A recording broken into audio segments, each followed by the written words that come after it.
ये किससे पूछ के ले गई थी स्कूटी तू? अब कुछ साफ करने का लिया, वो भी साफ करना है। मैंने इन दोनों को बोला था हॉस्पिटल ले जाओ। इसका फोन आया था, मैंने कहा उसको हॉस्पिटल ले जा।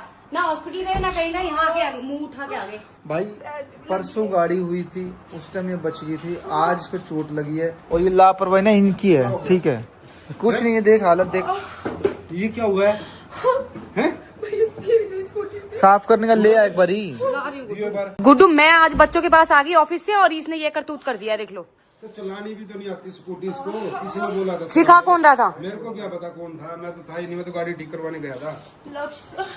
इसको तो खुद नहीं आती है, खुद भिड़ती रहती है। सीखनी आज मुझे बोलते रहते कुछ आता नहीं स्कूटी चलाती।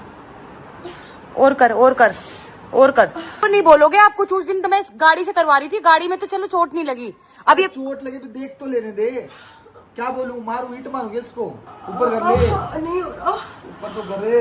कभी जबाड़ा तो फ्रैक्चर नहीं हो गया? अरे साफ तो कर ले, सारे अरमान मच गया कर मतलब अरमान बने तो कच्चा भी जाएंगे ऐसे चल यही गाल दा फूट जाए प्रेम करत बंद कर।